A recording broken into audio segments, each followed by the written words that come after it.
If you don't know what you want to be when you grow up and you're 30, that's just fine. But I don't want to have to blame you for not exposing yourself to what you can be when you grow up.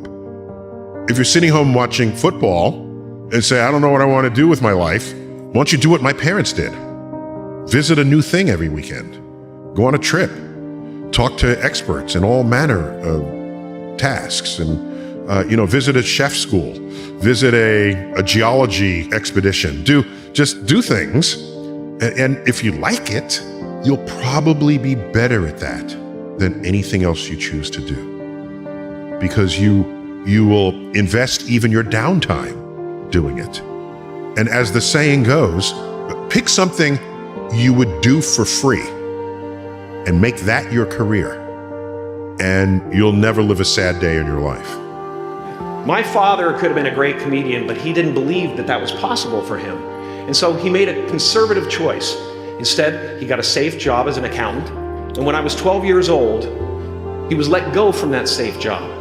And our family had to do whatever we could to survive. I learned many great lessons from my father, not the least of which was that you can fail at what you don't want. So you might as well take a chance on doing what you love. I found that nothing in life is worthwhile unless you take risks. Nothing. Remembering that you are going to die is the best way I know to avoid the trap of thinking you have something to lose. You are already naked. There is no reason not to follow your heart. Now, fear is going to be a player in your life, but you get to decide how much. You can spend your whole life imagining ghosts, worrying about the pathway to the future, but all there will ever be is what's happening here, and the decisions we make in this moment, which are based in either love or fear. So many of us choose our path out of fear disguised as practicality. What we really want seems impossibly out of reach and ridiculous to expect, so we never dare to ask the universe for it. I'm saying, I'm the proof that you can ask the universe for it. Fail big. Today's the beginning of the rest of your life, and it can be very frightening. It's a new world out there, it's a mean world out there, and you only live once. So do what you feel passionate about. Take chances. If we stay in process, all right, within ourselves, in the joy of the doing, we will never choke at the finish line. Because we aren't thinking of the finish line. Because we're not looking at the clock. We're not watching ourselves on the Jumbotron performing the very act that we're in the middle of. No, we're in process. The approach is the destination, and we are never finished. Don't be afraid to think outside the box. Don't be afraid to fail big, to dream big. But remember, dreams without goals are just dreams. Joy is the feeling that we have from doing what we are fashioned to do, no matter the outcome. I started enjoying my work and literally being more happy when I stopped trying to make the daily labor a means to a certain end. For example, I need this film to be a box office success. I need my performance to be acknowledged. I need the respect of my peers. All those are reasonable aspirations, but the truth is, as soon as the work, the daily making of the movie, the doing of the deed became the reward in itself for me, I got more box office, more accolades and respect than I ever had before. See, joy is always in process.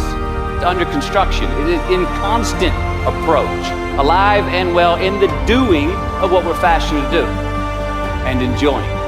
Of course, it was impossible to connect the dots looking forward when I was in college, but it was very, very clear looking backwards 10 years later. So you have to trust that the dots will somehow connect in your future. You have to trust in something, your gut, destiny, life, karma, whatever.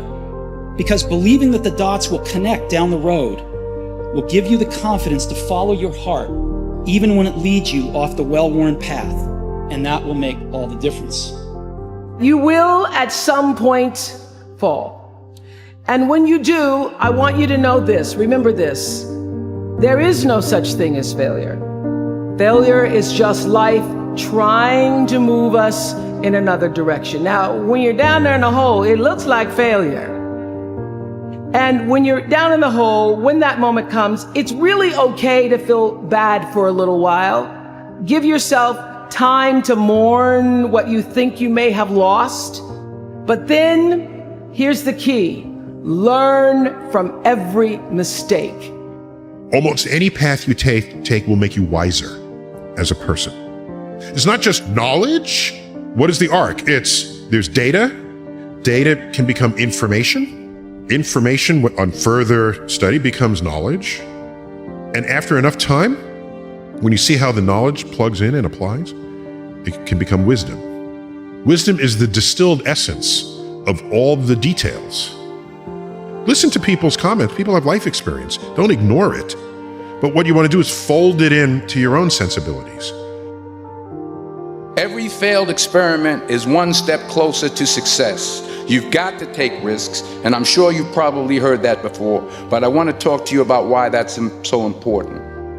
Life's not fair, it never was, it isn't now, and it won't ever be. Do not fall into the trap, the entitlement trap, of feeling like you're a victim. You are not. Get over it and get on with it. And yes, most things are more rewarding when you break a sweat to get them. And when I say life doesn't happen to you, it happens for you, I really don't know if that's true. I'm just making a conscious choice to perceive challenges as something beneficial so that I can deal with them in the most productive way. Remembering that I'll be dead soon is the most important tool I've ever encountered to help me make the big choices in life. Because almost everything, all external expectations, all pride, all fear of embarrassment or failure, these things just fall away in the face of death, leaving only what is truly important. So first, we have to define success for ourselves. And then we have to put in the work to maintain it. Hard work works. Working really hard is what successful people do. And in this text, tweet, twerk world that you've grown up in, remember, just because you're doing a lot more doesn't mean you're getting a lot more done. Your work is going to fill a large part of your life, and the only way to be truly satisfied is to do what you believe is great work. And the only way to do great work is to love what you do. If you haven't found it yet, keep looking and don't settle. As with all matters of the heart, you'll know when you find it. And like any great relationship, it just gets better and better as the years roll on. So keep looking, don't settle. That peace that we're after lies somewhere beyond personality, beyond the perception of others, beyond invention and disguise, even beyond effort itself. You can join the game, fight the wars, play with form all you want, but to find real peace, you have to let the armor go. Your need for acceptance can make you invisible in this world. Don't let anything stand in the way of the light that shines through this form. Risk being seen in all of your glory.